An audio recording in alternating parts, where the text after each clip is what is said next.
Legends Con. It's all the way over in the US, so I've been able to go to it. Since I'm here in Australia, it would cost a lot to be able to go to it. But I did like seeing with the first Legends convention, as they call it, or the first Expanded Universe convention, that brought people together that hadn't seen each other otherwise. And everyone pretty much had a good time. Even if some things were a little bit... The big thing overall that I would get to is the big things with lots of people in the Expanded Universe just don't seem to last.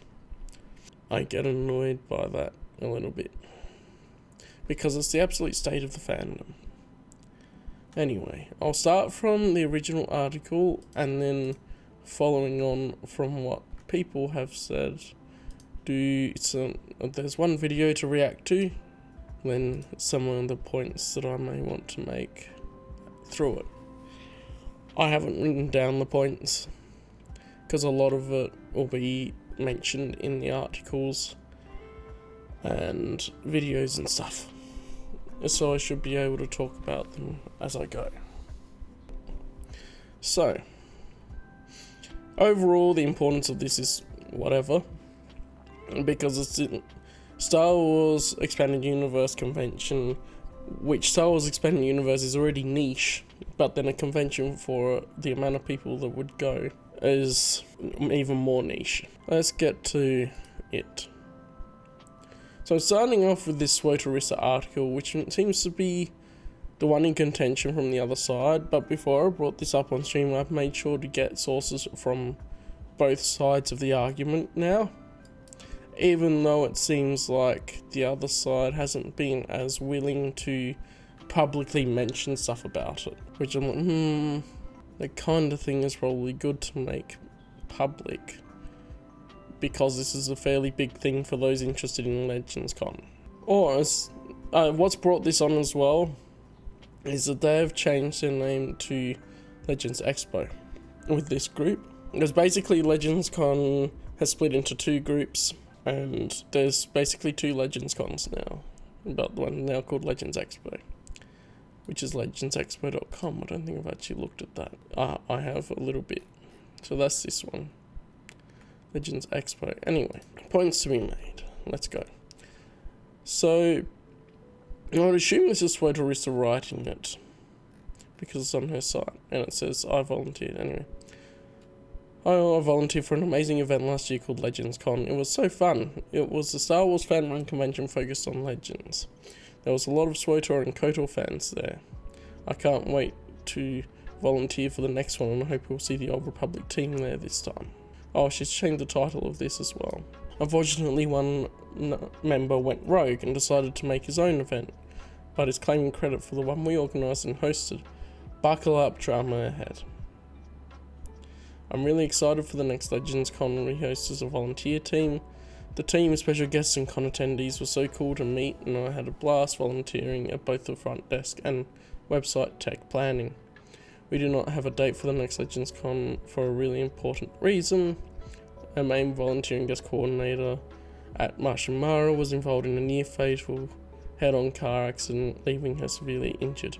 After hearing this, all volunteers were really happy to wait until she was better and devastated by the news, as of course you would. I first met her at Star Wars Celebration and admired her work ethic and dedication to inclusivity. So when she asked me to help with this project, I was 100% on board. And although I was only dipping my toes in at first, I wound up volunteering heavily to support our special guests, volunteers and attendees closer to the con, because I was so happy with the group. I don't know much about Swotorissa in general. Like, from the name, it seems like she is very SWTOR oriented, and that's what she does on her channel. And I'm not sure what she knows of the EU outside. That's a point that'll come up later. Initial convention planning. It wasn't a big part of the initial planning. It deferred to Martian Mara as our lead at all times. She was working heavily with another volunteer to secure the venue, but most of the rest of the work came later. During this time, they realised they needed to start an LLC, since a non-profit would be too difficult. So they picked up two people to be on the LLC board. One was someone helping with the website named Patrick, who I'd been getting along well with, and another initial member of the volunteer team that I didn't know. Because Catherine was the main organiser and point of contact, I didn't even know she wasn't in charge of the business LLC to close to the convention. LOL. That's a communication issue, anyway. With that. Not that it matters if you're volunteering, I guess. I actually helped set up the website, so part of my role was clarifying what people were doing for the convention project, so I could list them on the page about the team with little biographies. The second member of the LLC team was only listed as administration. Maybe there's a typo there, I'm going to administration. And I never saw much from them, so I kind of forgot about them after that. We had quite a few volunteers that were interested in volunteering, but didn't wind up having time to actually do so, so I didn't think much about it. We did run into one issue while planning: initial funding. When you do a convention, you need to pay for the convention centre mostly up front. No one on the volunteer team is rich, nor was this a business done to make a profit, just fans of sci-fi, you know? So while we knew we could cover the bills based on ticket sales, we needed some money up front. In a closed meeting at Darnkatan, aka Kyle stepped up and offered to get a 10k loan to cover the costs, with the knowledge he would be paid back after the convention ticket money was received. He was. Although I kept forgetting who he was, this was a huge boon, and I think the team was quite grateful for it. For that alone, he should have gotten a huge pat on the back and could have been a hero of the convention. I believe he also may have helped with a few graphics for social media, which was a solid contribution. Yeah, I really don't know anything about Kyle, since his name's mentioned there. Through the whole thing, even though I don't really know him, he's just sort of there.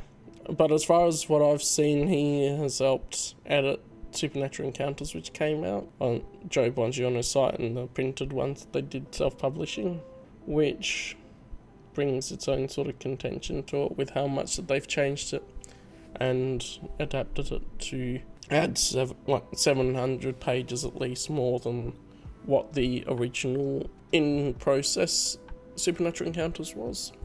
And the convention happened. It was awesome. It went so good. Got to volunteer at the desk all of the second day and got to talk to so many happy guest volunteers and special guests. It was mad fun. I loved it so much. I might Carl at the front desk, but I kept forgetting who he was because he didn't have a specific role for me to associate with. I met a photographer and videographer for the first time, although I hadn't talked to them much before the event. I got along with both of them super well, haha. Carl came up to the front desk to volunteer, but I didn't have much of a role for him. The rest of our core pre-show volunteer team was running around like mad, supporting our special guests, helping vendors and being host guests in panels. Kyle strangely didn't have a role and didn't give himself a job. The convention itself was very successful for our first time, and as far as I understand, we mostly broke even with some to spare to donate to the Peter Mayhew Foundation. Yeah, that about Carl not really having a role and didn't give himself a job. I wasn't there, so I don't know. But I don't think that has been addressed anywhere.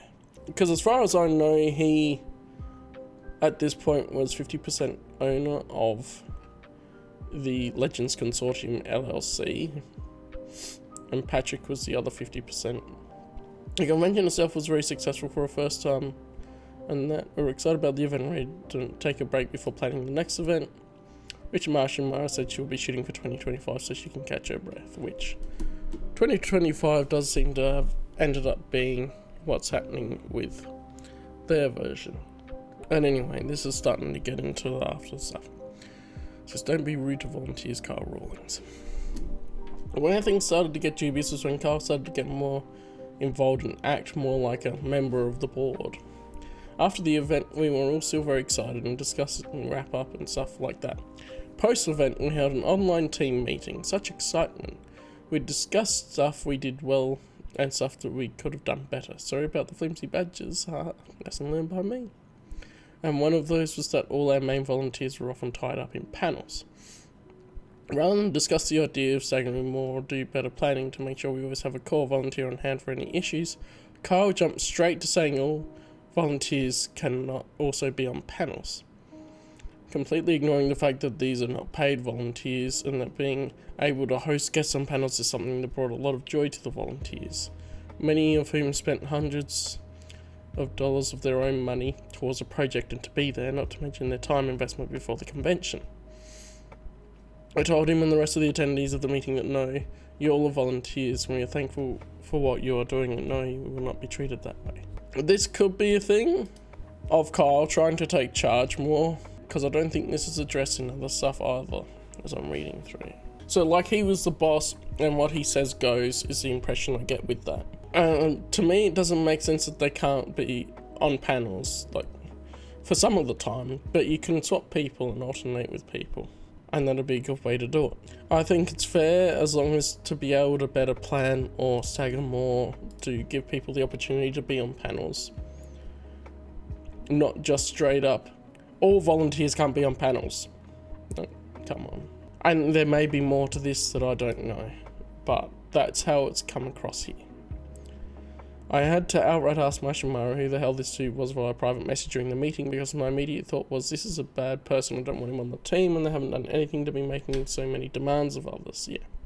So there's framing as well. The way that she's saying it, he told them to do it, not put it forth as an option.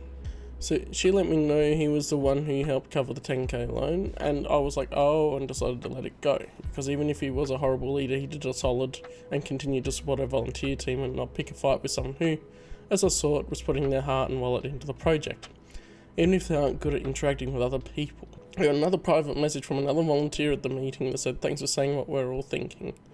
Now I'm a frequent volunteer and volunteer leader both online and off, and I think volunteers for all projects deserve tons of love and support. For sure. They're volunteers. Tensions may have been high as well with the way that was framed. And obviously in this article we see they were obviously upset as they wrote it, especially later on. But we'll get to that.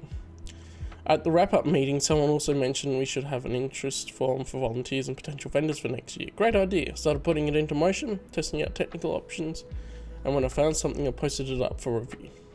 I got lots of feedback from different members of the volunteer team, from typos to faux pas, which is exactly what I wanted, in addition to approval from Mashimara, our coordinator. Kyle decided to post just a note, these kinds of documents go through the approval of all the admin team all the same, including Catherine, Patrick, other volunteer and myself, and the form looks great. This was the first time I'd even realised there was a board or that he had a role on it, as I'd been working directly with Mashimara and the rest of the volunteers for almost a year now, on almost all aspects of the project. I worked on the camp with the events coordinator, on the map with the events coordinator. See, I'm slightly out of it. A website with Patrick, Catherine on the badges and rules, Ryan Miorelli on comms and helping with volunteer communication, Punch Chui for graphics, and during all that time I hadn't heard much from Kyle except a few comments here or there. I replied to Kyle after he asked things to go through him that I will continue working with Catherine as I have for the past year or so. Anything I post in this Discord, feel free to give feedback on, that's why I posted here. I did not receive a reply back, but I think it's safe to assume between my vehement support for our volunteers during the meeting and my rebuttal of working with him, who I'd only really met a few days ago at the convention, he was not a very happy camper. I spoke with another volunteer who wanted to discuss my comments, and I replied to them, how you present things is just as important as what you are presenting if you want people to listen. It's part of being a good team member or team leader. I also agree with some of his ideas, just not the way he wanted to lay down the law. As a frequent volunteer and community leader, I still stick by that 100%. Yeah. If he had framed what he said with the all volunteers can't be on panels in a better way, people may be more receptive to it. After the convention, something terrible happened. Marsha and Mara got in a near-fatal accident. It was out of the blue, she was severely hurt, and we were getting updates from friends and family. And it was so sad to be hearing things like surgery had to be postponed multiple times, especially after the high from Legends Con and her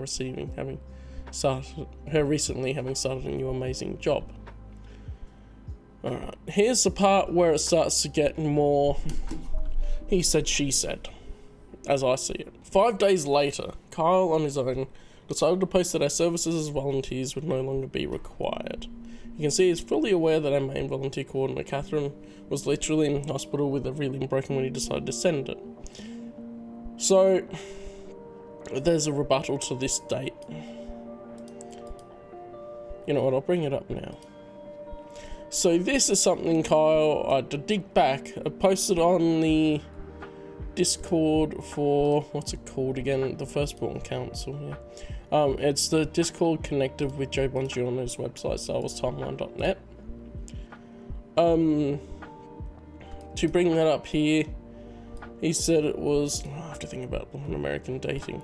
That meeting took place on the 9th of the 10th, not the 18th of the 10th. Which was apparently before she had her accident.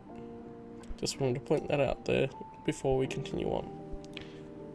But of course, that's him posting it on Discord, which I'll say community will pull through for her. Unfortunately for the business, many recent events of the past 6 weeks have led to difficult decisions that need to be made. My apologies for the formalities amongst friends, but I need the following message to be heeded at the same time. In lieu of many recent events, the owners of Legends Consortium LLC have chosen to freeze all business activities for the time being. Upon today's date, the 20th of the 10th, 2023. That's interesting to see. So he got the date wrong in his Discord statement. So yeah, I had to dig for this. It was on the 11th of the 4th, 2024, 14:06 my time. That's probably a minor detail, but he did get the date wrong for a sort of official statement that he put out in response to people asking about it. That's interesting. Good job I looked at that before. Your services will no longer be required by Legends Consortium LLC. Legends Consortium LLC requires the return of the property of the company, all documents, records, diskettes, hard drives and software drives, and notebooks, work papers, accounts and web designs and passwords made with Legends Consortium LLC's business information, and all similar material containing any confidential information, whether prepared by yourself, Legends Consortium LLC, or any other volunteer, staff member or agent retained by Legends Consortium LLC. All letters need to be delivered electronically to this email by 5 p.m. on the next day after. It says, at least on this, the next day after he sent that, which looks like he sent that on Discord, so not even a full, more paper traceable way like an email. You are not permitted to speak on behalf of Legends Consortium LLC in any way or medium. Thank you for your time. Which, notably, they are not speaking on behalf of Legends Consortium LLC. And then his stuff. What a lot to unpack. Apparently Carl had decided he did want to dissolve the LLC was a 2-person board member of after the event, as he seemed unhappy with the team and possibly unhappy with the decision to move towards a non-profit. The original plan, which would have a vote for leadership. Totally fine if he wanted out, that would be perfectly acceptable. The law states if there's only 2 people on a board, any one of them can dissolve the LLC without the other's permission, and the assets need to be distributed amongst the board members. We didn't have any leftover dollars or gold bullion, so that wasn't a huge problem. Awkwardly, Carl also didn't technically have the power to fire anyone, ignoring the fact that we were volunteering, as he is part of a 2-person board and all major decisions need to be made together by law. Awkward. I'm not too familiar with the US law, but allegedly, towards the end of 2023, Patrick gave Kyle his 50% ownership of the company to add to his own 50%. So Kyle now owns all of Legends Consortium LLC, as per what he said, and that seems to track because no one else is trying to claim it. Oh, they're all volunteers, but no, Kyle decided he wanted to dissolve the LLC, but he still wanted to host LegendsCon after firing the entire volunteer team. Okay, but here's the best part. Because this was a very informal event hosted by fans, although the LLC was done right for tax purposes, the rest was done so poorly, which may reflect on the team that set it up. Allegedly, there were other issues with the planning and setup of LegendsCon, which we'll get into with some other articles. I mean, the art, the photography of the show, the website, the logo, none of it was actually handed over copyright-wise to LegendsCon. It was all made by volunteers who maintained ownership of their property, except for a few photos before the convention started.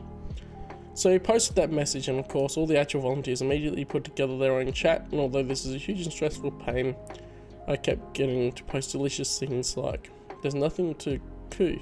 He's losing 100% of his volunteers. Don't got the website, don't got the socials, don't got the contacts, he don't got Suave. There's no money in the bank for him to take. I don't think he has the name LegendsCon, all of which is still hilariously true. So this is the point of contention which is going to be raised. The thing is that if it was, and they're going to try and prove it, then they need to bring out like the meeting minutes. I don't know how many people actually took minutes for the meetings to go, yes, they were officially handed over. And it's kind of the name and the logo and the LLC and Lucasfilm. But wait, there's more. Part of us being allowed to host a Star Wars themed convention was being in contact with Lucasfilm, Disney, whatever. They gave us very specific rules that we had to follow, which we did.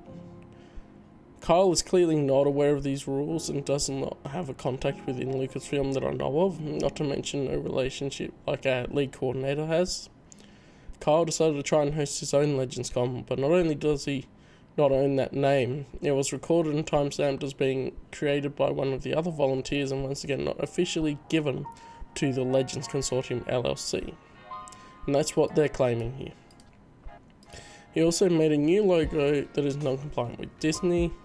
Well, I think we can see in some of the other parts, like this is their website, they're still using the logo, so they mustn't have been told off about it. This logo here, this LegendsCon logo, which is also on this site. So yeah, the Disney doesn't care enough, but I guess we'll see when the LegendsCon 2 goes ahead, which is the one that Carl and that mob are doing. They will place a TM trademark label on the two versions of the lightsaber logo on the website, which is going to be really awkward if they find it. Okay, the website. They did put TM there. Yeah, that won't get bigger. They snuck a squished in trademark on the end. Yeah, there's trademark on that logo. Which is fine. The way Australian law works is that you automatically get copyright, but trademark has to be registered as far as I know. That's just the website going to the... And that's interesting. There's nothing waiting on there. You'll notice that he had to do things like add official because the original ones were already taken by the actual event. Saved a copy of the website for Prosperity Journalism PDF. Yeah, which is this one. This is the older website. And that's the new team on it.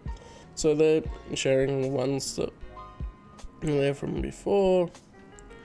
The website says Legends Consortium LLC presents. The LLC has not yet been legally dissolved due to the chaos. So who is actually running this? Legends Consortium is a board of 2 members currently, Carl and Patrick at the time of writing this. They can't vote each other off, they can only dissolve due to there being only 2. But because there's only 2, they need a unanimous vote to add anyone else to the LLC. So technically Patrick is still on it, and without his permission, Carl has decided to add these members to the team for Fake Legends Con, as they call it. So I don't know if Patrick gave his permission or not. Can't verify that.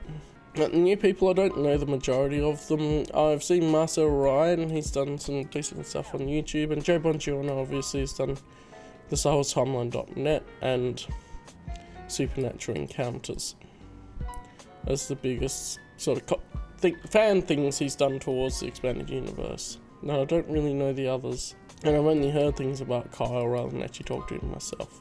My request to those people to be paid handsomely and upfront by Kyle as employees because he treats his volunteers during LegendsCon very poorly, unlike the rest of the team. Yeah, the way this article sounds like, if he's treating them like employees, then they should be paid as employees, not volunteers. I wonder if they know that they are on a team led by an LLC where there are 2 board members, one of which is, yeah. Well, that's back here too, is where Patrick gave his 50% ownership. So Patrick sent to no power to me. He didn't want anything to do with it after that happened. And then they've got the video for their LegendsCon 2. There's a lot here to say. You're welcome, Marcel. I'm glad you enjoyed your time in the real LegendsCon and all that. I want it to be as inclusive and as positive as great an experience for me and for others. You're right, it's very inclusive. Yeah, that seems to just be going okay. What plans have you got for that? Matt Wilkins seemed to be leading the meeting. Not unsure of his role in it, perhaps just interviewing Marcel and Kyle. Yeah, that seems to be Matt Wilkins' thing. Like, he's not actually on the volunteer team or anything. He's just using YouTube as his platform to help promote it. And some of this I'm just going, how much am I going to read? So both of them claim the first Legends Con as theirs. But it is interesting how he says our and we when there's literally only one person the same on the volunteer team. It's kind of just nitpicking the wording maybe, but yeah. And basically they go in this tirade of do not work with these people if they claim to represent Legends Con and access its first event, because this is the part where they seem to be more upset to me when she's writing this, because they're literally saying does not represent Legends Con and all of that, and going, okay, here's our details for our Legends Con, but they have changed it to Legends Expo now. So they've sort of conceded on the name Legends Con for one reason or another. It's probably easier to. But yeah, there's that. And that's the main one source I have from this side. And the others I had to dig a bit more for. So there are, in the expandinguniverse.com, this is Matt Wilkins writing about it. Con has a new board headed by Kyle Rawlings. Even though it's not exactly a new board, Kyle's just got full ownership of it now. He funded the Legends Con back in 2023. It has solid representation from the EU fandom. We know exactly what the fans are looking for in next year's convention. This is also a team which knows what it's doing. Is what he's saying, with Joe Bongiorno serving as the executive networking advisor. Rest assured the guest lineup for the con will be out of this world. Joe has an excellent reputation with the business and comes without saying that he will not disappoint fans once the guest starts releasing, which they have by now. And Masa Ryan, yeah, his YouTube channel has done well with him doing audio dramas and things. It's been really cool to see. I haven't listened to too many of them, but yeah. And he says he's not familiar with other people in the convention either. And Matt Wilkins, as far as I know, was there at Legends Con. And it says that the old board, which technically is incorrect information because they weren't on the board, they were just volunteers under the board, under the impression that they own Legends Con and will be making plans to schedule the next one soon. They have no legal claim to name or rights to the convention. I'd say they can write that in an article.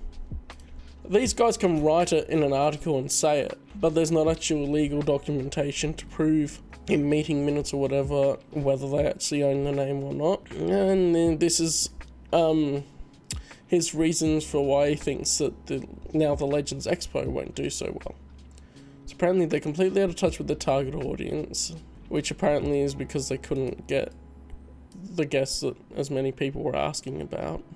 And saying that the one I heard the most from attendees was that some of the people conducting the panels appeared lost when discussing Star Wars with the authors. So I hadn't heard this before. Of course, I'm not as in loop with the fandom and talking to people as much as some people are, that they appeared lost when discussing Star Wars with the authors, which could be a thing. But of course he's just saying that too. But it is anecdotal apparently from some of the attendees. And he was saying little effort was made to reach out to the most influential people in the fandom to help promote it. Which, how do you tell who are the most influential people in the fandom? You have Matt Wilkins writing this, who is probably the largest Star Wars Expanded Universe YouTube channel. I'll guess that he means himself as well. But then also, I've seen the Legends Con 2 stuff with the Kyle mob. Have done discussions and stuff on EU channels, but at the same time, if we're talking about most influential people in the fandom to help promote it, I feel like you can make a case for a lot of people feeling like they're influential in the fandom. For example, my videos may not have a huge following, but there's people in there that have said that I'm the guy that they look to for Star Wars EU stuff, and sometimes. And I haven't been approached about promoting anything from either con. But that's a little bit of main character syndrome, possibly.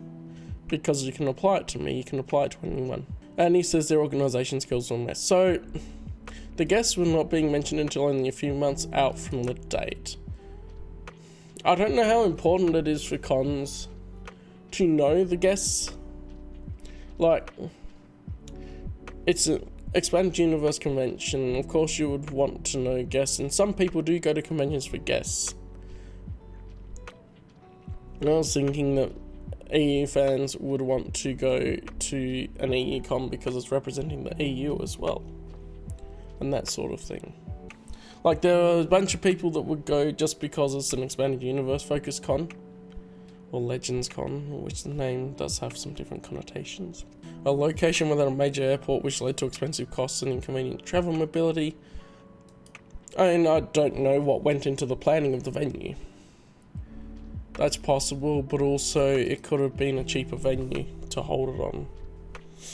A VIP event which, according to reports, wasn't well organised and was not worth the high dollar cost.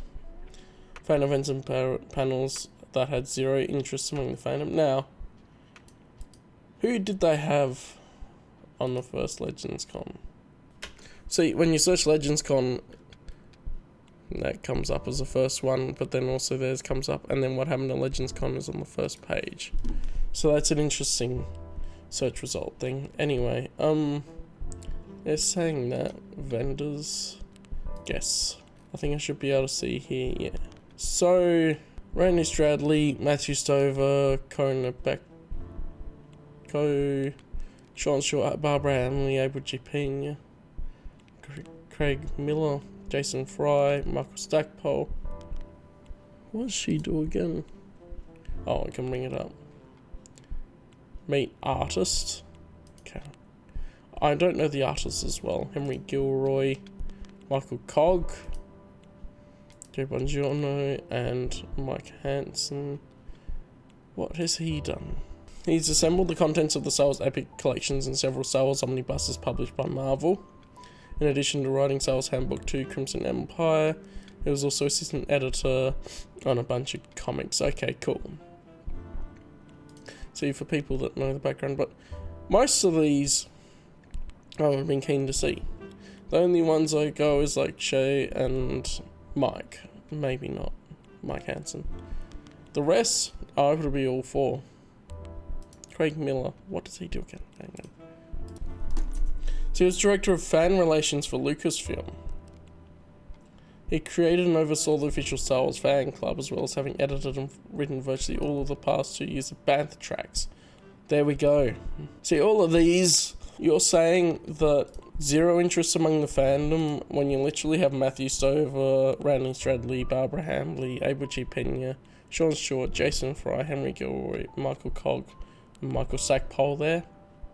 And Joe Bongiorno is there, and people that like Supernatural Encounters and the work he's done for the Expanding Universe timeline would, well, his Star Wars timeline, which became mixed canon for his main one, would like having him on a panel. Oh, it says underneath. But those were the ones that were on Legends Con. And that's actually a good one to keep up, probably. Because that still has the old logo on it. Alright. Long stretches of time without any updates, yeah. I mean, that's a marketing thing, isn't it? They're in this to pad their own resumes. This is just a point that's all opinion based. And then he says, the ones I did talk to showed no heart when it came to the expanding universe. I was even afraid the con would fall apart before it happened, but they pulled it off and my hat's off to them. But I wasn't convinced that they cared much about the fans. Yeah, it's purely opinionated. He doesn't think their version of a convention will happen. I surely don't think it would be successful, so simply for the reasons I said above. On the I don't think the convention will happen, I feel like just having two separate expanding universe conventions isn't gonna be very sustainable either. You're going to have Legends Con 2 and Legends Expo. EU fans will be divided, even by like hearing the drama and that sort of stuff. And not as many people will want to go to one or the other. And so you miss people that may have gone to one or the other, or people will be like, nope, I don't want this drama, I'm just not going to either of them. So I have a video that'll be good talking points that I watched and thought I should look at this.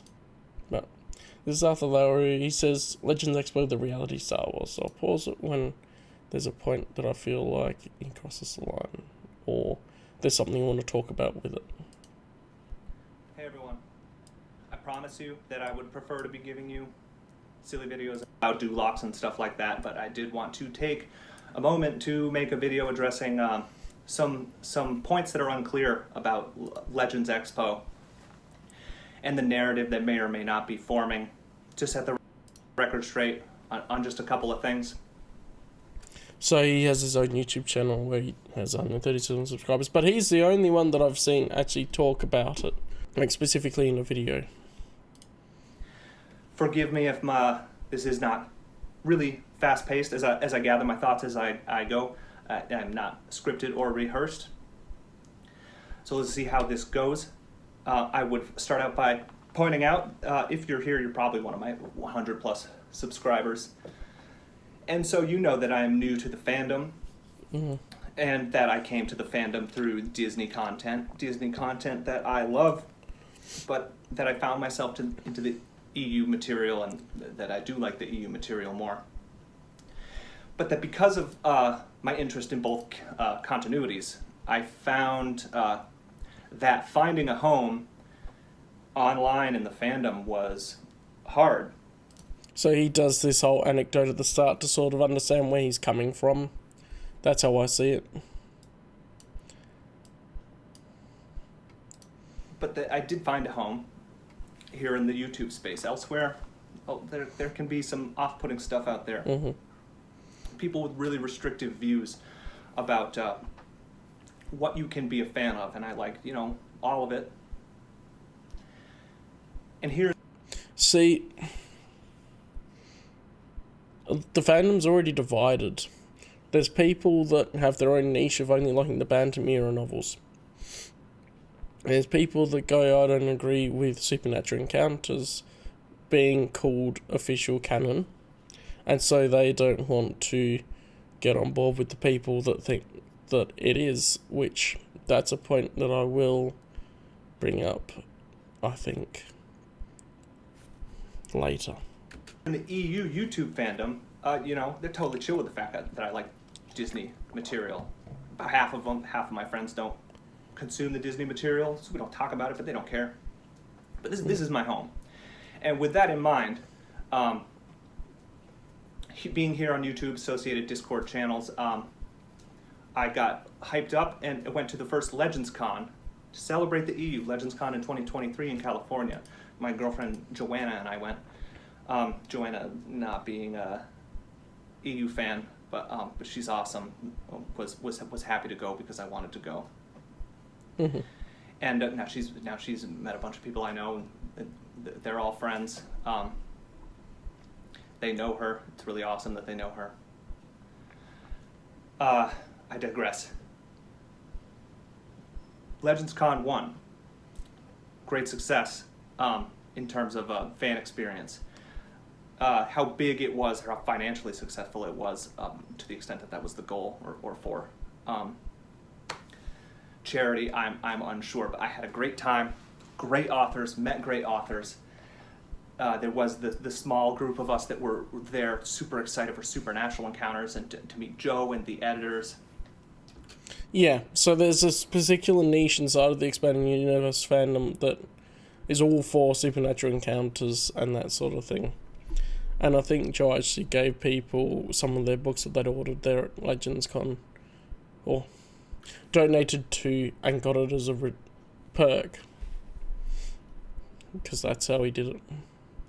And then a big portion of why the first Legends Con was so fun was meeting people I knew from online and meeting new people who then became my friends online in our online spaces, enjoying the expanded universe. Legends. And because of that, I'm super stoked to go to Legends Con 2 in Texas in March of 2023. Right? Because that's where Legends Con 2 is. That's where the next Legends Con is. I think he mucked up the date there. It's 2025, I'm pretty sure. Yeah, 2025. That's easy to happen, though. In Texas. 2023 was the first one. 2025. Not Legends Expo. That's not the next Legends Con. the Legends Expo, as they're now rebranding themselves into a nonprofit, is comprised of most of the team that brought us Legends Con 2023. But they are not Legends Con. So, the Facebook page, I'm going to bring it up on here because I was logged in on here, is still called Legends Con, but they've recently rebranded to Legends Expo,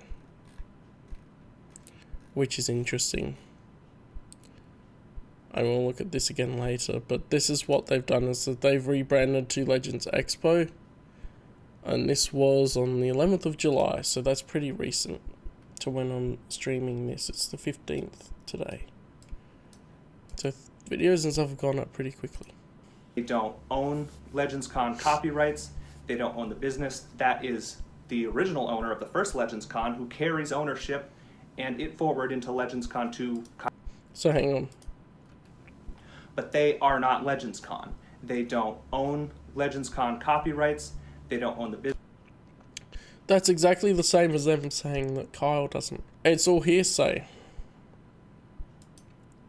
Like, they might not own the Legends Consortium LLC, but the actual name, not sure.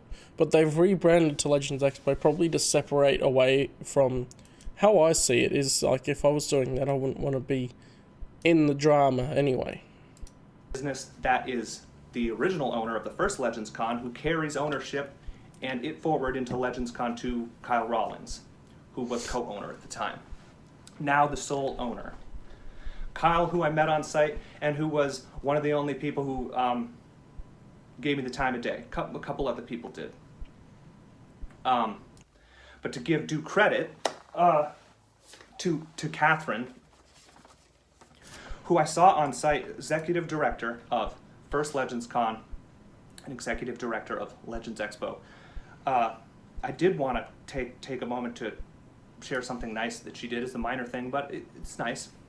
When I donated to the First Legends Con prior to the event to get a little bookmark or something, or just to support them, I was like, hey, can I get the sticker instead of the bookmark? Something like that happened, and she just sent me both, which was cool. But when you get the opportunity to comment, I was like, yeah. Hello, Jayland. I'll go back a little bit then. I was like, hey, can I get the sticker instead of the bookmark? Something like that happened, and she just sent me both, which was cool. But when you get... We're talking about drama and fandom stuff. The opportunity to comment when you make that donation, I was like, yeah, Barbara Hambly, because they announced Barbara Hambly, and I love her two EU books. I struggled reading them, but when all was said and done, I loved what was there. To read the personalized note she sent me for you all, she said, "Thank you for your donation, Arthur. I'm glad to hear that you were excited to meet Barbara. It is a funny story how we made contact with her. She does not have public contact information, so we had to find her at a signing event to get an email address.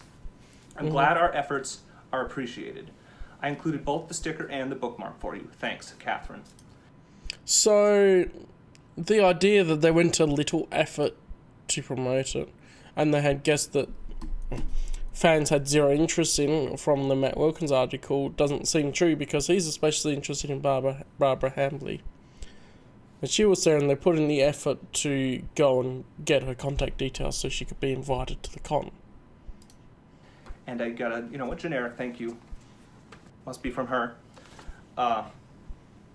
For donating to the Kickstarter, which was neat. And she was there on site, working hard, just running and organizing the event. I don't know what was actually happening, but it appeared, it was pretty apparent that she was on the ground making things happen, helping give us a memorable experience. And for that, I'm really thankful. I'm thankful for the whole team, whatever their involvement was. Because, to be clear, and I won't say anything bad about anybody, specifically as it pertains to the event, but it is clear that there was a varying degree of involvement between the volunteers, a varying degree of enthusiasm and passion for the EU and knowledge, and you don't need to be the most knowledgeable But passion matters if you are to lead the fandom or try to take some sort of leadership role to champion it, right? But is that what the volunteers are meant to do? Champion the champion Expanded Universe. What if you couldn't find an Expanded Universe fan that knows how to run a convention? You'd have to go with someone that knows how to run a convention but doesn't really know the Expanded Universe. Or you have someone that knows a lot about some of the background bits and bobs, something else to do with the con. They don't necessarily have to know about the EU. But I guess they have to be passionate enough to want to volunteer for it. But it's not necessarily a requirement to have that passion for the Expanded Universe. They could have a passion for putting together cons and things. Some of them have the credentials, most of them don't. So, why do credentials matter? I feel like if you're a volunteer doing this sort of thing, your credentials would matter more because you can do your job well. And thinking about that in this article where they were saying at the time Kyle strangely didn't have a role and didn't give himself a job. Like, maybe he's a little biased because he was given the time of day by Kyle and actually talked to him and stuff, but I don't know the guy. And I don't know how much he knows of the EU, but you're there to run the con more than you are to know the EU. Although if you're on panels and you're interviewing the guests, then that can be important. Or you have someone prep questions for you and material to become familiar with it before you talk to them. That's what some professional interviewers do, is that they research the topic before they interview the people. So they could be doing that too. That team was let go by Kyle. And so we have a few things to go on from Kyle's statement, because Kyle has been very restrained. Yes, okay, Kyle's statement, he mentioned it. We can read the whole thing now. He's owned the LLC since its inception and ultimate creation in 2023. According to Patrick. This is a screenshot because it's much easier than trying to find it again on Discord. And until the end of 2023, as he gave his 50% ownership of Legends Consortium and thus Legends Con, making me the sole owner of the company. So they're connecting together specifically the name Legends Con with Legends Consortium, which may be a conflation because the Legends Consortium LLC is not doesn't necessarily have to be connected to the name Legends Con, making the sole owner of the company.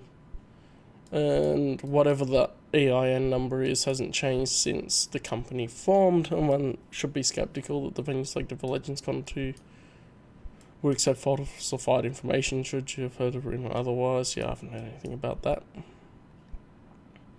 So, select volunteers of the 2023 team were dismissed and informed by myself personally that they are no longer volunteers of Legends Consortium LLC in any capacity during a meeting that took place on the 9th of the 10th. Not the 18th of the 10th, which earlier pointed out that in the article that they were saying back here, they said that it was the 20th. Yes. In this message that they seem to copy and pasted, they said it's the 20th of the 10th, not the 18th of the 10th that he sent that. Anyway, we don't have a way to verify this, so there's a lot of... He's just putting in a Discord channel. Guys just talking a video on YouTube. The others just put stuff in an article. So it says, due to being found guilty via an internal investigation of creating a toxic environment before, after and during the previous convention that severely negatively impacted individuals that are not myself, to the degree that would be considered alarming to any given person. So that's very vague.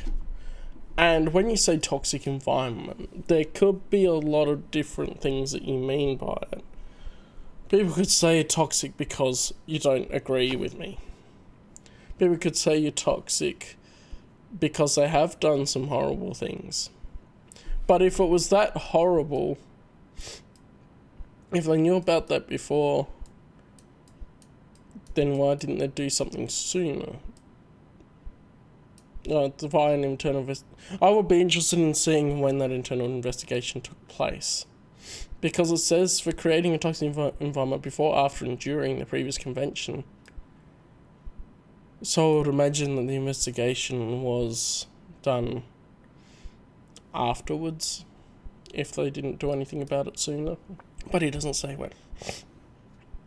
As the owner, please understand that some decisions are difficult, but there are values and principles that uphold, Yeah, all that. There's just saying, I'll uphold principles and don't want people to be hurt. Everyone agrees with that, I think. So towards the end of 2023, Patrick noped out and gave his 50% ownership of the company to add his own 50%. I don't know the legalities of an LLC in the US, if they have to have multiple board members, because in Australia, as far as I understand it, you need at least 2 people on the board at all times. You can't just have one person in charge. That's speculation on my part though, because I don't know the law there.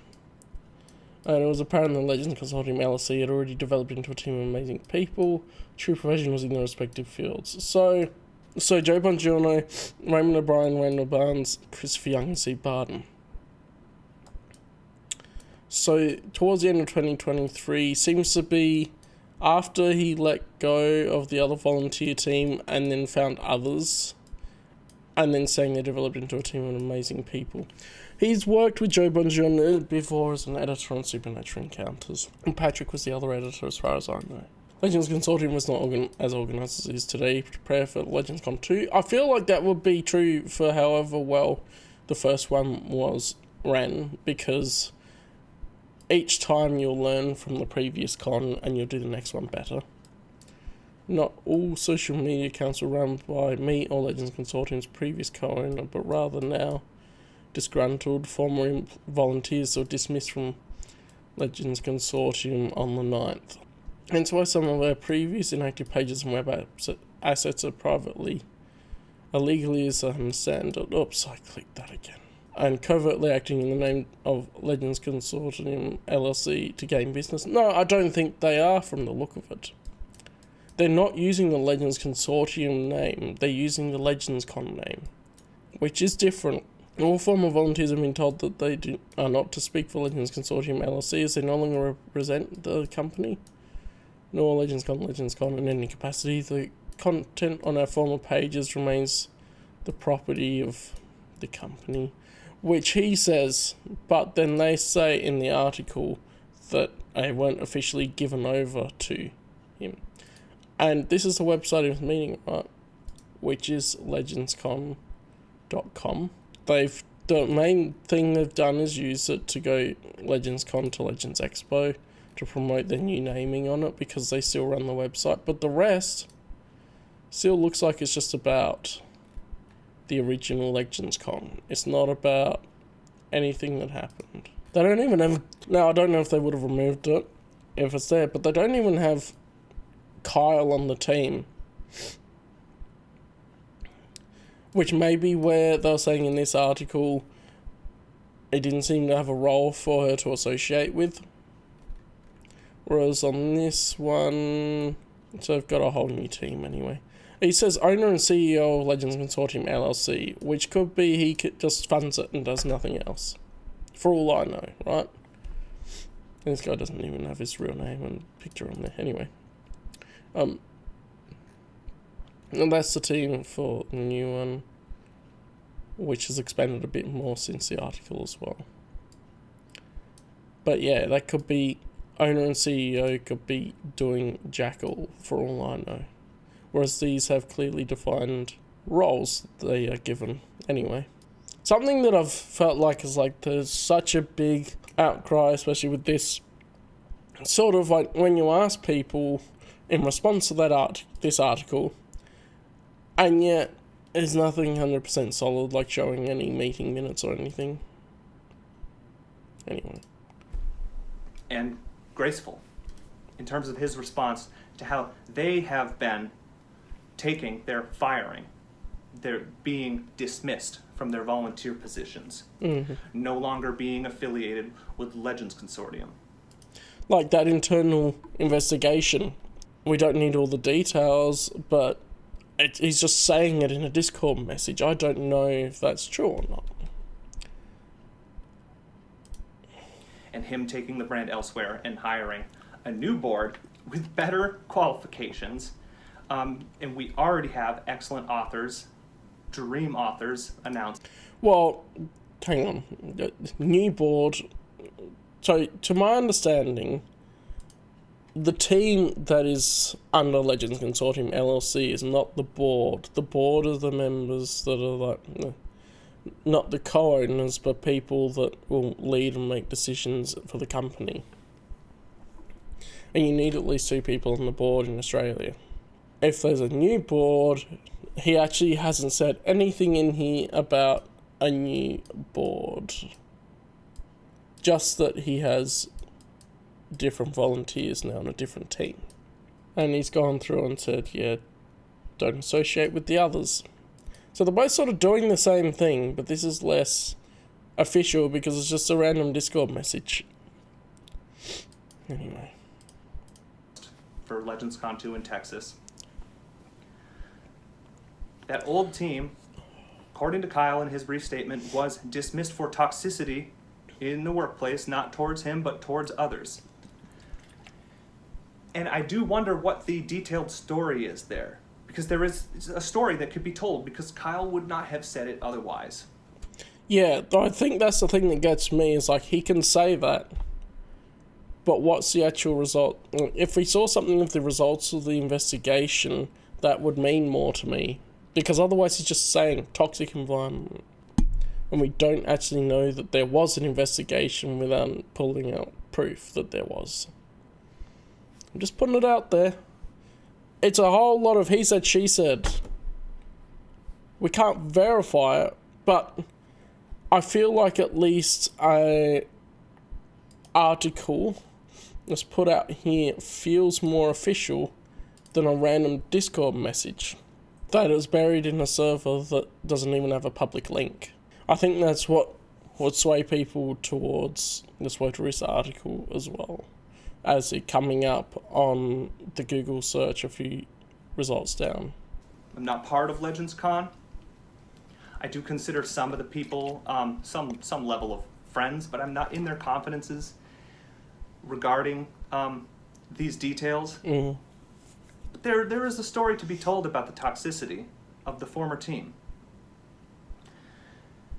And I think you can read between the lines and see a little bit of it. Also in Kyle's statement states that Catherine's accident, which is horrible, and it was really sad to see, we all were, and that as I understand it, she's had a hard recovery, and she's been fighting for months to recover. And my thoughts are with her. I wish her strength. They were told they were being dismissed, that he was moving on without them before her accident. And I don't want to talk about her accident with anything other than compassion, except that her team has leveraged her accident and the very unclear timing of their firing, right? And their public firing that happened after, with they are leveraging it to make Kyle's dismissal of them look mercenary and heartless. And that is something that I don't know how to verify the dates. Like, in this, it could be different. I don't feel like there could be something to be said, but he hasn't mentioned it, about them only being given a day to return everything. Like, at least give people a week or something to make sure to gather everything. But his date that he said was the 18th, not the 20th. Could be an easy mix-up, but he should have double-checked that if that's his official statement. If that's his official statement, that's the one that he's put out, and that's the one he wants people to refer to, make sure dates aren't mixed up. Obviously, he seems to be on the side of Kyle, this guy, Arthur, but I can also see where at least he's not saving any of the others. Because it says, was literally in hospital with every limb broken when he decided to send it. Which I don't know how, like, it is a bit... The way they mention it isn't over the top to me, of like, if that actually happened, that's very much a thing of, yes, say that. But if it didn't happen, then that is not a great thing to do, is to try and use a accident to gain favour. Actually, I was just thinking, if this was a Discord message, it would have the time and date stamped on it, like up here. So they would be able to provide a screenshot of the Discord message, because I don't know if it's a Discord message or an email. Either way, they could provide, in this article, a screenshot rather than a copy-paste, which would say the date on it. And they could scrub out the emails if they want to show this is the actual date it was, rather than, yes, it says this date in there, but this could also be forged. All of it could be forged because it's just typed in an article. Would appear to be complicit in utilizing that. All of this could be forged because it's just typed on Discord. Yes, they have the separate websites and all that, but none of that actually talks about... No, I'm skeptical of the whole thing, but none of this is verifiable. That victim narrative. Kyle would not have said that he was going to let them go prior to the accident unless he had proof. I don't know that for a fact. I'm confident enough to state right now that I believe that. See, I believe that from Kyle as much as I would believe it from Sweeterista. I don't know either of them, but both of them have dates in their article, in the Discord message, that I would imagine that both have some sort of proof, or in the case of saying that they don't own the things because they were never officially given to Legends Consortium, that needs some sort of proof from Kyle's side to say, look, here's the meeting minutes, this is when they were given over to the LLC. Never mind that they have changed their visuals from the LegendsCon website to the LegendsCon official website, which may have merit. But Kyle has been restrained and graceful. So, quick summary. He said, she said.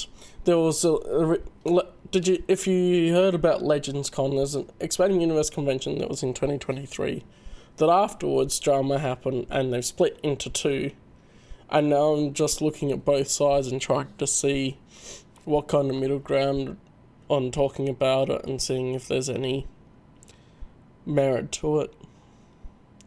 But it's very hard because they're both he said, she said.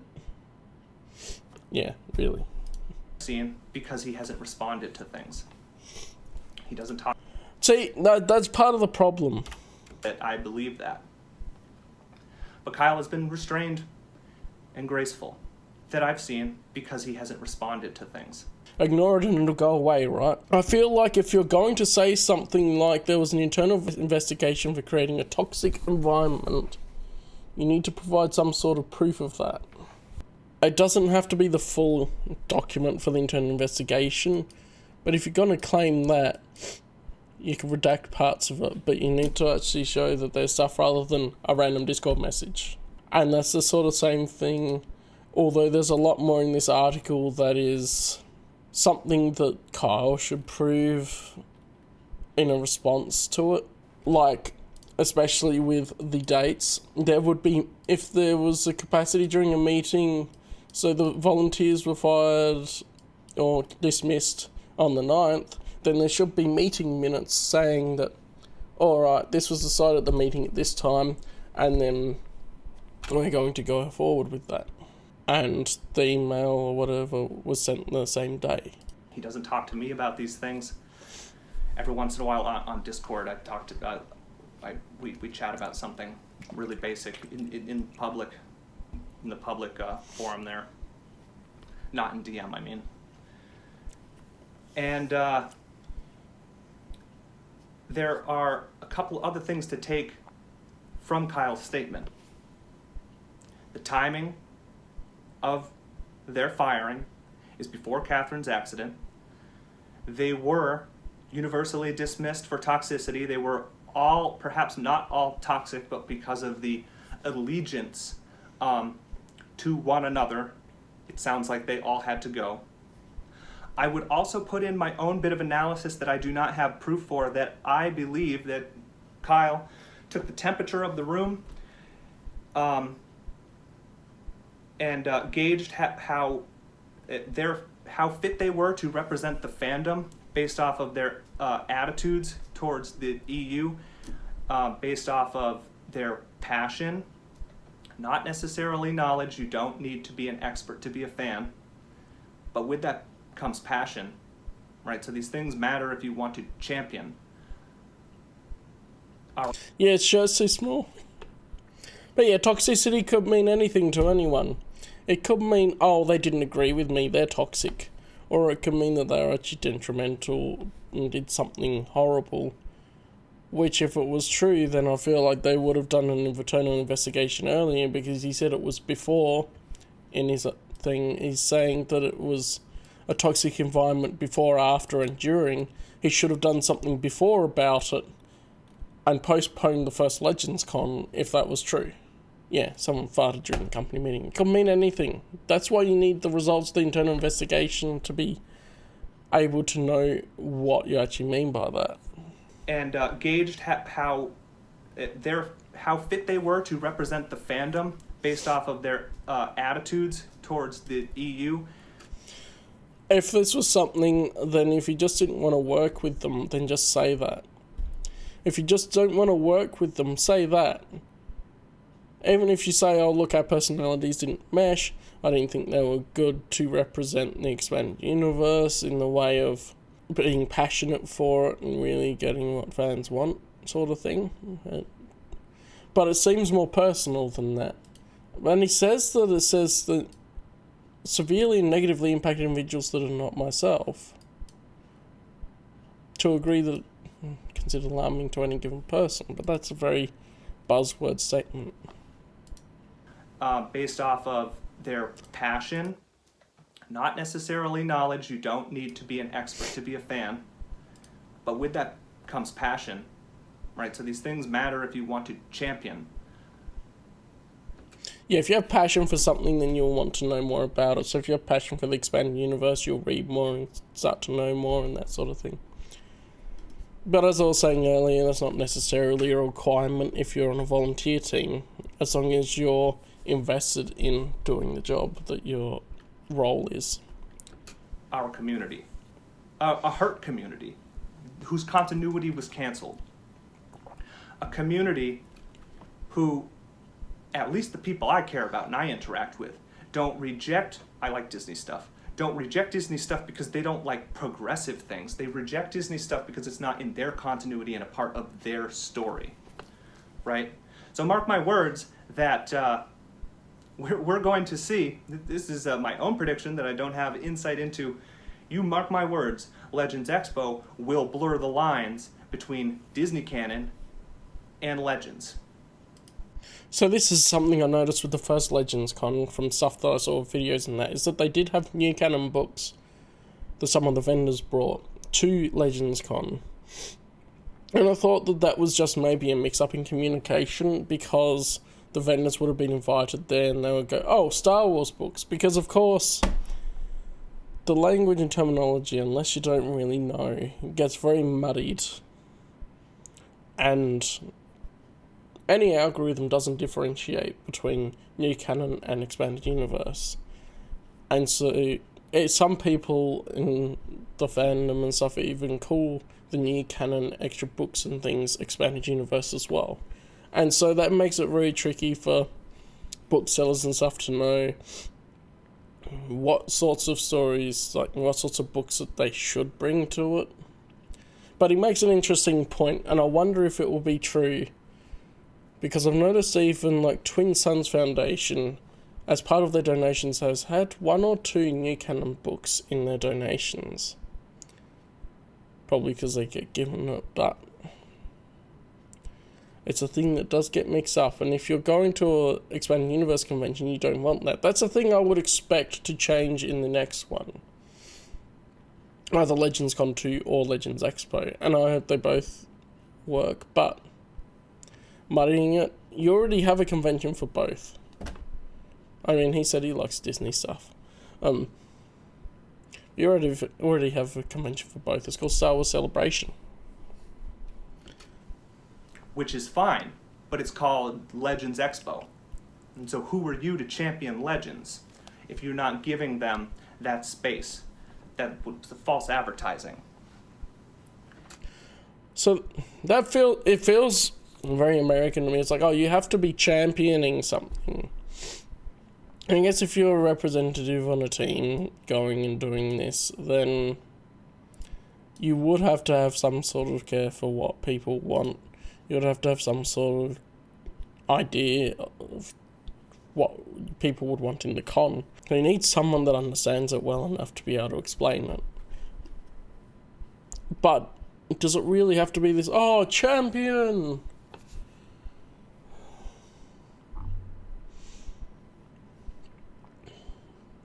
I don't know. Yeah. I just think about it more as American because I've seen that the Americans do it more. That's my experience. And they're, like, especially in EU fandom stuff, it's mostly the Americans that have jumped on to try and make it this cause and to champion things. And I guess they're the majority on the internet. It will become apparent, I predict. It'll become apparent in both cons as long as they both go ahead. We also know that Kyle, I lost my train of thought. We also know, but from Kyle's statement, we know that he asked for control of their socials, right? That the Legends Consortium owns, and they refuse to hand them over. See, if Legends Consortium officially owns them, then you could take legal action to claim them. Yet they haven't. And I get that it might be a cost thing for a lawyer and all that, but it's this website and the socials that they're talking about. If they really cared enough about it, they could take legal action. And the Legends Con website. And here is the piece that is really interesting. Is Legends Con, now rebranding as Legends Expo as a nonprofit, still has the Legends... Have they said that they're a non-profit now?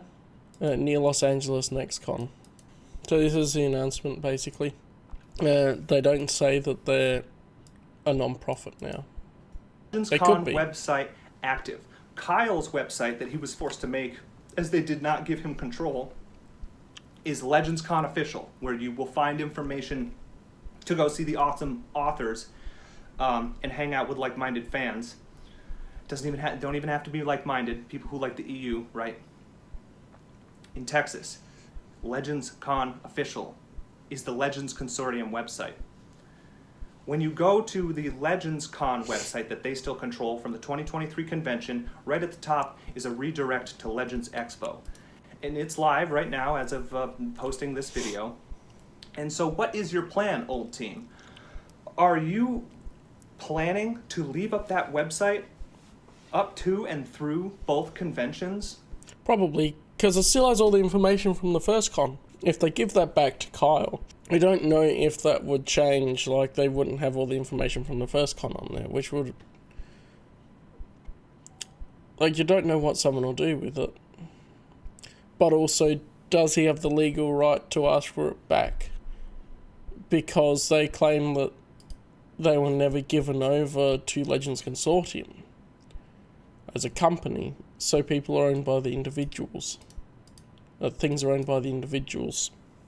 So if they couldn't take legal action to get the website back, they were either right up the top, sorry, that's where it is. If you couldn't take legal action to take the website back, then you don't have legal ground to stand on, or you just couldn't justify the costs, and so that's when you make your separate website and carry on. As a form of sabotage, right? So that when people who legitimately want to go to what Kyle and the new team offers at LegendsCon 2 in Texas, go to try to get some tickets, you're going to muddy the waters by having their first search result be LegendsCon, where they go into the page and are redirected to Legends Expo.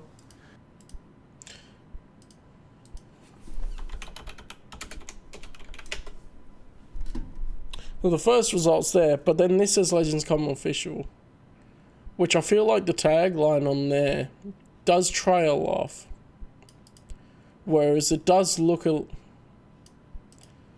like it's better set out on the first result. But I feel like people would look at both and then go, what's going on? And then they see this article, and then there's nothing official from the Kyle mob that people can see publicly. And so people will think, oh, that happened. We're not going to go to Kyle's. We're going to go to others. The others, we're going to go to Legends Expo. Which, that's why you need to have some sort of public statement there. Of like, look, this happened. This is our response to that. Provide some actual evidence. Maybe. That would seem intentional.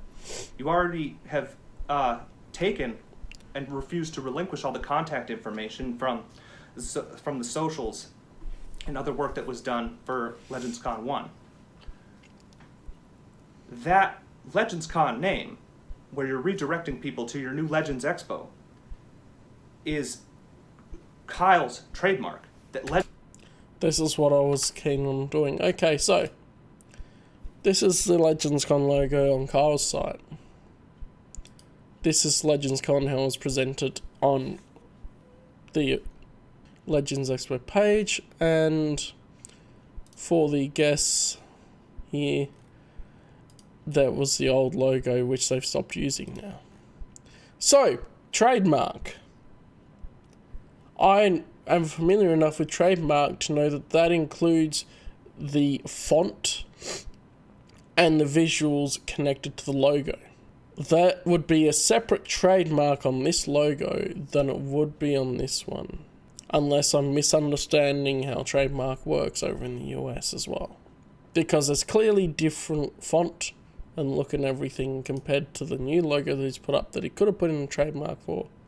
LegendsCon. Kyle owns the trademark to LegendsCon. So you're taking his trademark, using it to support your Legends Expo at the expense of his LegendsCon. Well, if they thought that they were done wrong, why would they relinquish things back to Kyle? But also at the same time, Legends Consortium LLC is a registered business name. They wouldn't be able to take that, and they don't claim that. They don't say that they're on behalf of Legends Consortium LLC, but that may be where there's a conflation between the name LegendsCon and Legends Consortium LLC.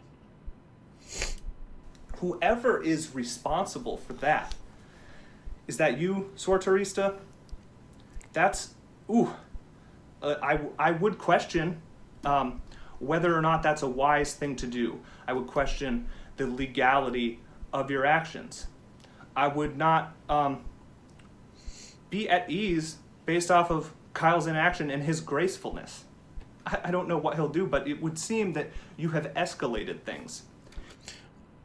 Do they have someone for PR on their team? So the closest is an executive director of fan relations. I feel like, I'm not sure why it hasn't come up that they should do a response to it that's public so that anyone searching LegendsCon can find the response to this article.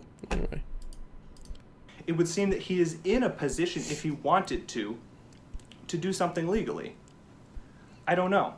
Swarterista, who you're the one that wrote that article having a meltdown, that's still one of the top search results when you search LegendsCon. And it's just wild that people who support the former team's Legends Con, the Legends Expo, point to that as like good evidence. It's more than what anyone else has done in response. Like, it's not great evidence because it's all typed out and this doesn't have evidence supporting a lot of it. But then at the same time, people can find it. This was bloody buried in a Discord server. And then his video is coming up, and he's not showing even the screenshot of the Discord message highlighting what parts he's talking about as he goes. Like, that is, that's the vibe you want to be throwing out there.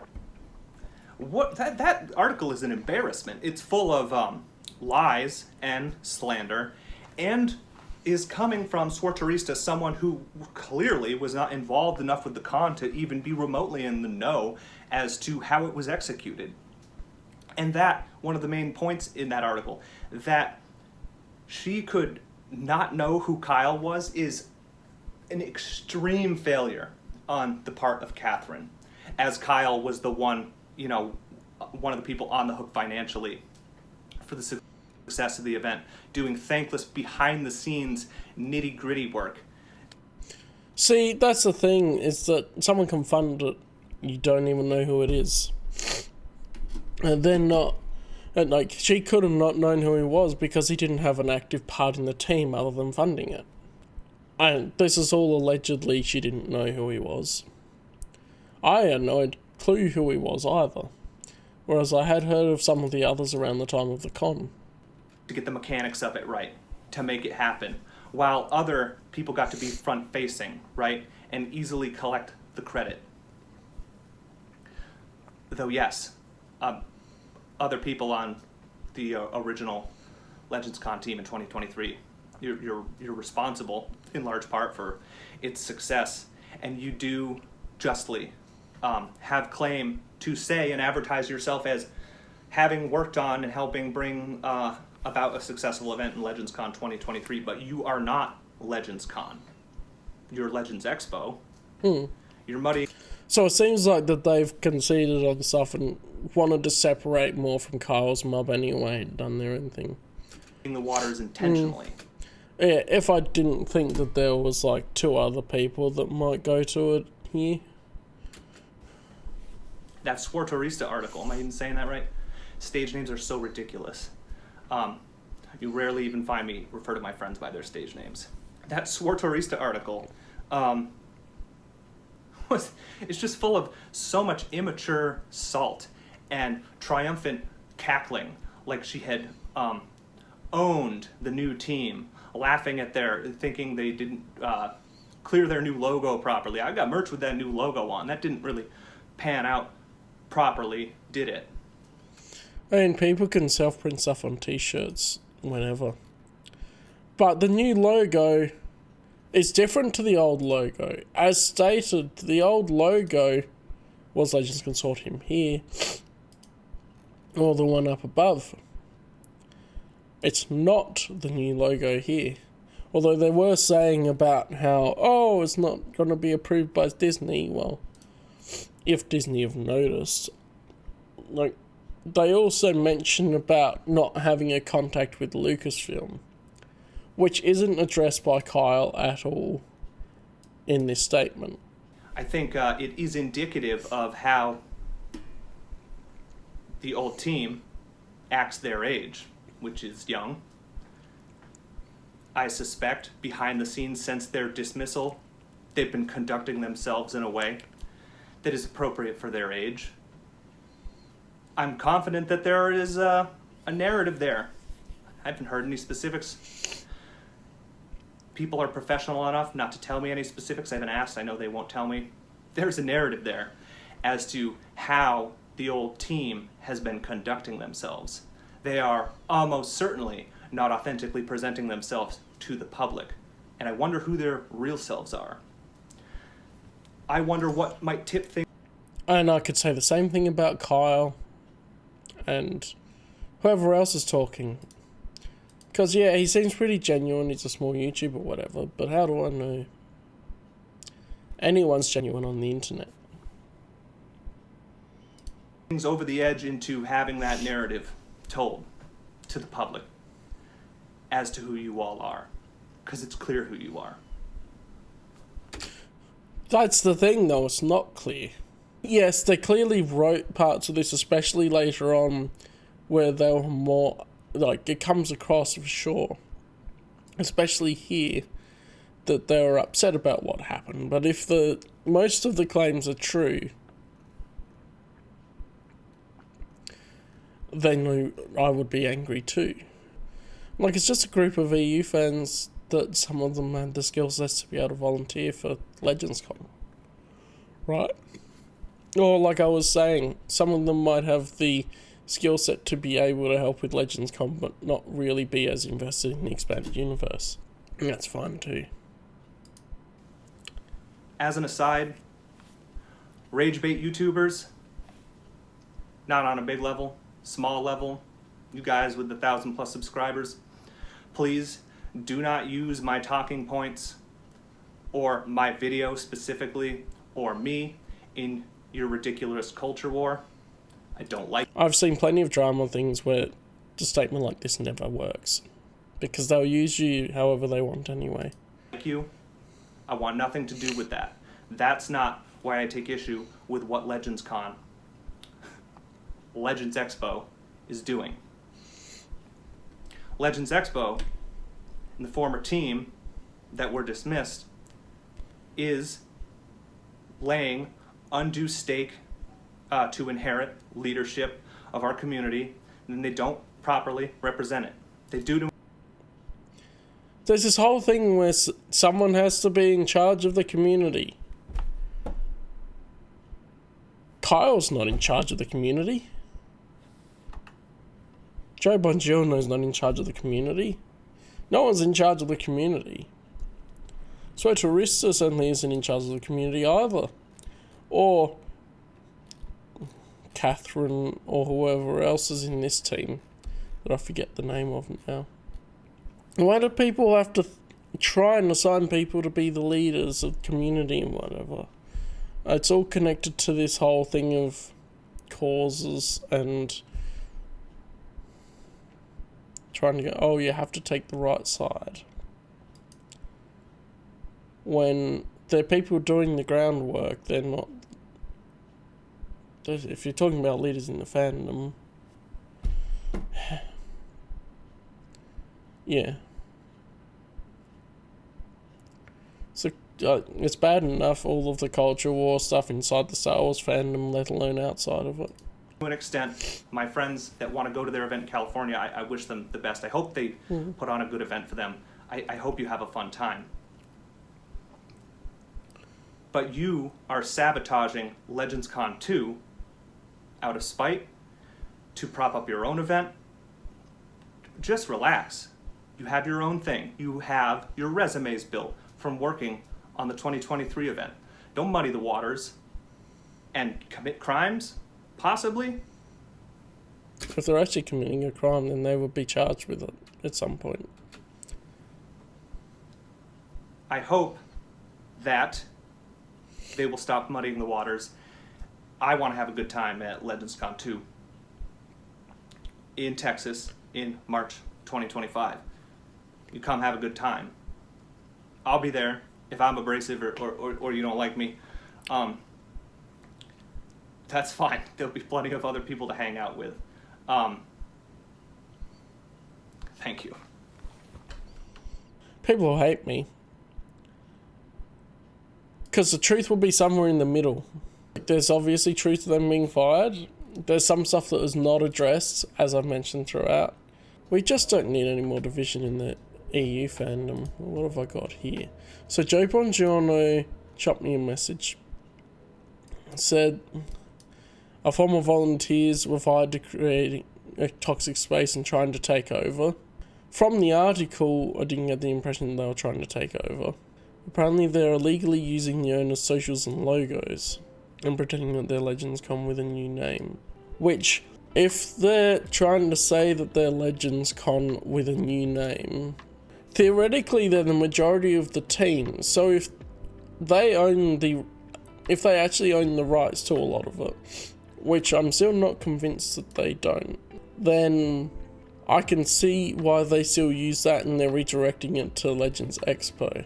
The interesting thing as well in the video is he says it's ongoing, and like the only thing they've really done is put the Legends Con is now Legends Expo on the website. Otherwise, the only thing that they comes up is their Swotorissa article from the 27th of December 2023 and updated it with the Legends Expo link, which is a separate website as well, which is this one.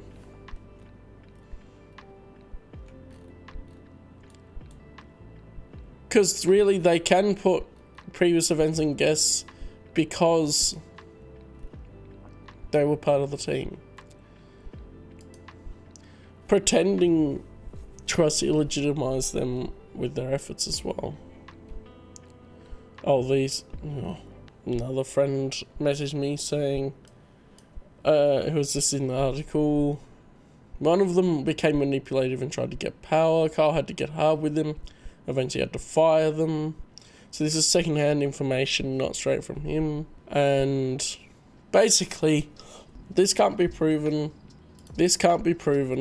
But the article looks more official because it's not on a random Discord message. And Discord I would not call a public space. Not to anyone looking from the outside, especially the Discord that doesn't have a public link to join it. I'm sick of division in the Star Wars EU fandom, and it doesn't get better. This is why I don't interact with the fandom most of the time. And there's two Legends Cons, or one's Legends Expo and one's Legends Con now. So I hope both go well. Another point, I was talking to someone else about it, is that the Legends Con won't last very long. Worse because now it's split in two. But like, the cons work out better when there's new content coming out for them. And so, to be 100% on board with that, will be difficult to keep up the interest as well. Something that really got people excited for the first one was Supernatural Encounters. Something I take issue with in Supernatural Encounters, I think I talked about in the 10-year videos for the discontinuation of the expanded universe, or the sidelining, or whatever. That Joe Bongiorno and that try to claim that Supernatural Encounters as is official canon, because it was approved, like, in the process of being approved by Lucasfilm in an earlier stage. But comparing the original, like an earlier draft that I've seen, and the current version, it's changed so much that there's like an extra 700 pages to it. So they shouldn't be trying to market that as official canon based on an earlier version may have been approved, but it wasn't, even though I only count official releases anyway, because that's all we can really verify. So when they're trying to market Supernatural Encounters as official canon, when it's really an fan fiction based in and of an earlier draft or something that may have been approved by Lucasfilm, it leads me to be skeptical of what they say otherwise. And I know Joe a little bit more than I know Kyle, because I've hardly talked to Kyle. And I just feel like that whole sentiment is there because they're with that group of Supernatural Encounters people of like, if they've previously tried to claim something that isn't true, how much do I trust them with just saying things otherwise? And so that brings me to a point where I'm also skeptical of just the random Discord message that's an announcement without any evidence underneath it. Because that was pretty much it, I'm pretty sure. Yeah, there wasn't anything else expanding on that. So it's a he said, she said thing, but I'm also on the side where I don't fully trust the Kyle mob, especially as I don't know Kyle, and I don't know Sweaterista and those people either, to really speak on their character and their honesty and all of that. And to outright just say that it's outright lies and slander, it's like, yes, it's slander because they're trying to say that the others are not officially, not the same people that are Legends Con. Like, I feel like if they looked at the article, then that would be a bit different. Like, if they revised it, or they wrote it once their emotions had calmed down. Something I find interesting anyway is that the Legends Con, this is the Sweaterista group, still have the footage. And Yoda takes a step towards the dark. And they still have the footage from the original Legends Con. Basically says, how much do you want this to happen?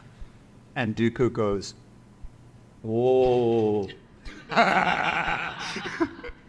Dark Yoda would be annihilating. Let's totally not. I was sort of joking. Let's move on that, because there's a moment, and it's one of the things that's very important to me in the book. If you haven't read it, think about it. Is the moment at which everybody gets a good long look at what Dark Yoda would be like and decides that maybe they don't want to see that. Right. And Yoda takes. So, because they still have the footage. One of the things that's very. Because they still have the footage from the original Legends Con, I feel like that's something that if Kyle is claiming to be the official one, he should also have the footage from the original Legends Con and be doing stuff with that. Whereas they've held on to the footage. Or at least they should both have a copy. But I haven't seen them doing stuff. So, oh yeah, this is interesting. So Kyle Rawlings, I look at his page. He's got Legends Consortium on his personal profile. Owner at Legends Consortium. Owner at Legends Con. Lead project editor at Cells Supernatural Encounters. And all of that. And I go, is this guy just making his whole identity about this Legends Consortium stuff? Never mind, that's how he looks. Does he sort of have a life outside of Legends Consortium? Or is he just claiming this as his whole identity? And so that's where I feel like if he feels like he's entitled to the Legends Con stuff, and maybe legally he isn't, that could be a feeling of entitlement from being the owner of the company. That's the impression I get. Like, some people get drunk on the power. And if they were told, like that part in the article that said, no volunteers on the panels at all, that sounds like someone trying to be a boss when they're not really. But, yeah, okay, there's my last thing I haven't mentioned yet. We can't go 4 years, 2023, 2019, yeah, that was about right. We can't go 4 years, or 5 years, without the fandom being divided again. Especially when it's a big organisational thing like a con. Because the last lot was people fighting about new canon stuff that they did with The Last Jedi 2019. And that's when the Phantom Menace stuff started popping up more and dividing people in the EU fandom. And causing damage to the relations with Lucasfilm. And now what will they think? Oh, they did Legends Con once, and now they're split, and they can't stay united with anything.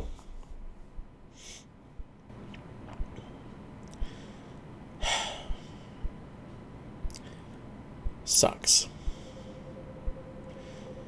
And I don't get it. Just can't have nice things, I guess.